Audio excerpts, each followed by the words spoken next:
YSR Congress party అధ్యక్షుడు మాజీ CM Jaganmohan Reddy ప్రతిపక్ష హోదా కోసం స్పీకర్కు లెటర్ రాయడం సిగ్గుచేటని కడప ఎమ్మెల్యే ఆర్ మాధవిరెడ్డి ఎద్దేవా చేశారు.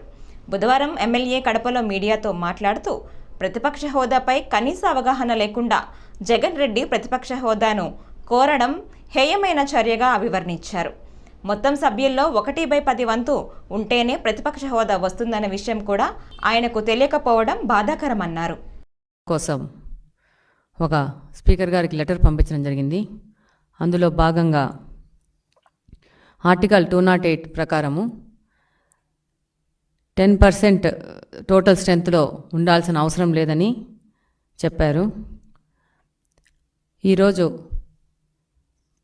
ఒకసారి పార్లమెంట్ మెంబర్గా, 3 సార్లు ఎమ్మెల్యేగా, ఒకసారి ఆంధ్రప్రదేశ్ సీఎంగా పనిచేసిన జగన్మోహన్ రెడ్డి గారు అసెంబ్లీ రూల్స్లో ఈ విషయం స్పష్టంగా ఉన్నది అన్న విషయం కూడా మర్చిపోయి ఒక శాసనసభ స్పీకర్కి లెటర్ రాసినప్పుడు ఏ విధమైన అవగాహన లేకుండా రాశారు.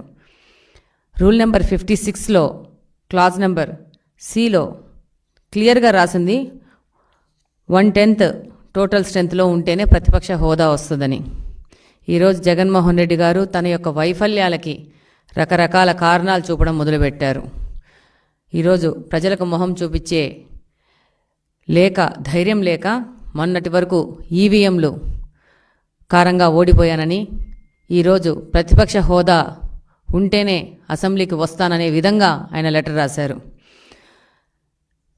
ఇదే సీఎం గారు ఈరోజు ఎక్స్-సీఎం గారు కడప పార్లమెంట్లో ఉన్న 7 స్థానాల్లో పులివెందుల కాన్స్టిట్యున్సీ నుంచి గెలిచారు. మేము కడప అసెంబ్లీ నుంచి గెలిచాం. మన ఇద్దరి పని ఏంటంటే ప్రజా సమస్యల కోసము పోరాడము, ప్రజా సమస్యలు తీర్చే విధంగా మనం పని చేయాలి. కానీ జగన్మోహన్ రెడ్డి గారు మాత్రము అధికారంలో వస్తేనే పని చేస్తాను, అధికారంలోకి వచ్చినాక దోచుకోవడానికి మాత్రమే నేను పని చేస్తాననే విధంగా ఉంది. ఈరోజు ముఖ్యంగా ఆయనకి చెప్పాల్సుకున్న విషయం ఏంటంటే, చరిత్ర ఆయన ఒకసారి గమనించుకోవాలా.